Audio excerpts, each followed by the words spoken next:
What up YouTube, Topaz Yates back for another review, and this one's to that Bun B Return of the Trill, and I'm giving this one the green light, dude, because this joint is fire.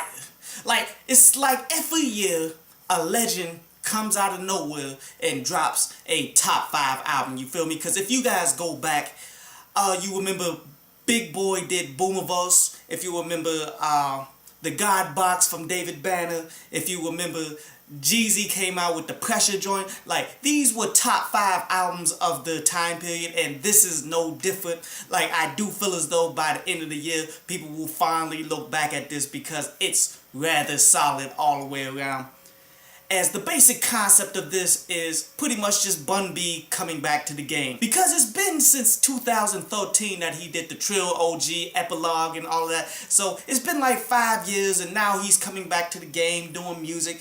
And what I like about it most is the fact that he went on out there and got Big Crit to do a good chunk of this album. And what I love about that is it shows you that you can meet your idols and they're not going to be suckers. Because that's what happens to a lot of people. They realize the people that they've been looking up to wasn't really what they thought they was, and they really couldn't come together and do work like they wanted to. But this shows you that it's possible, because when you look through the DNA of Big Crit's music, you can overtly see that he obviously looked up to Pimp C and UGK and such, man. And the fact that he's able to step in and create great music. Because without me even looking at the production list, man, I realized that after the fact, most of the Big Crit songs were my favorite songs off this album. So I definitely love that whole element of it. As you look at Bun B, man, the things that make him great is the fact that he's mastered his delivery, he mastered his flow, and then on top of that, he reached OG status, so people respect whatever it is that he's going to say regardless, which that's all cool. But my issue is, consistently throughout his career, he's never been the greatest of lyricists. As this album does showcase that, but as I've said consistently over the years, man, you don't need to be the most lyrical individual to create classic works of material, nor be like one of the best albums of the year. Looking at this year, where Nipsey Hussle isn't the greatest lyricist, but so far, he's probably still the best album of the year so far, you dig? But let's go ahead and break this joint down, man, starting with the intro, that Trill Over Everything, one of my favorite songs. I love that production and everything, man. Where Bun is just spitting here, and this is like the great example of where he's not that lyrical, because he got Killer Calion on here and he's doing his thing lyrically, and you can tell the difference between the bars here. Like how Killer Calion is saying, okay, I'll bring it to your door like Uber Eats. That was a fire punchline. How he said, I'll put the metal in your mouth like a lip ring. Like, that was a fire punchline.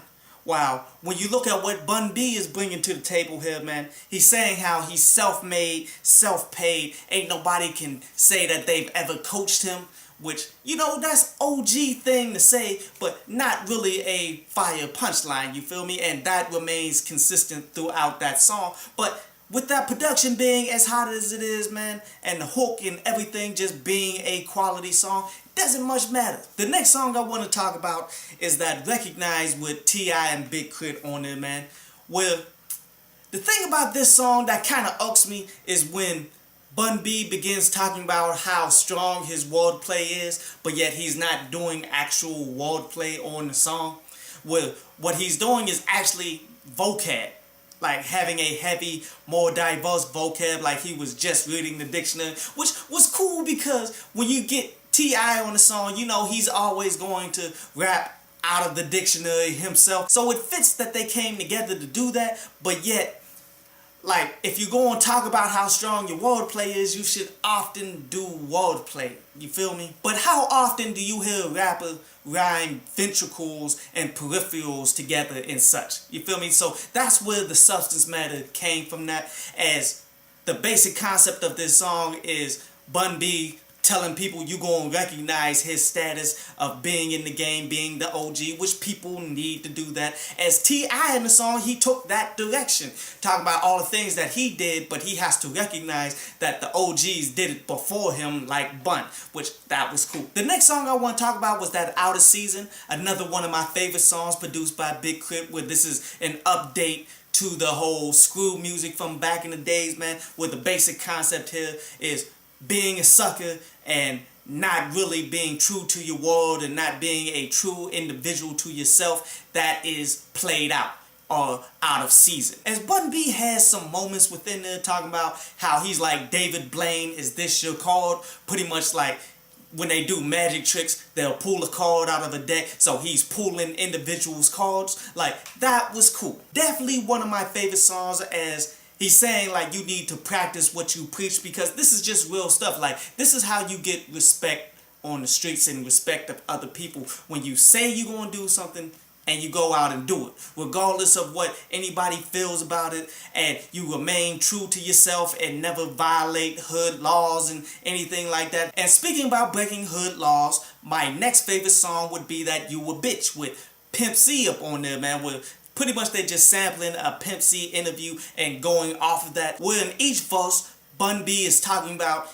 individuals of how people operate and how it's really a bitch-made thing. Like how verse 1, how people will snitch on you.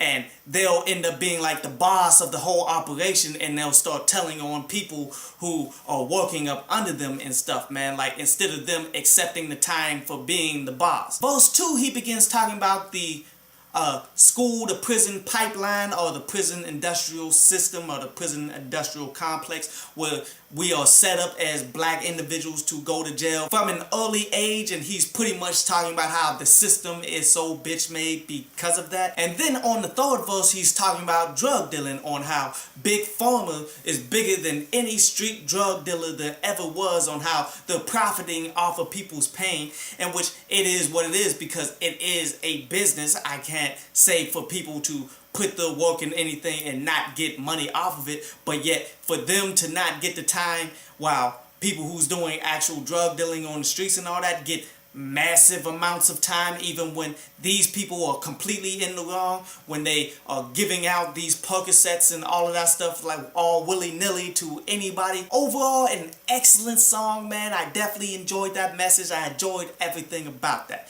But yet, those were my favorite songs. There was instances of songs that I really wasn't feeling like that, man. And one of them is like Blood on the Dash, where Bun B is giving you the insights of someone getting pulled over and an altercation is about to happen because they're slipping, and the police really didn't want to do anything bad to them, but yet they were slipping so hard that they got to. But here's my whole issue with that.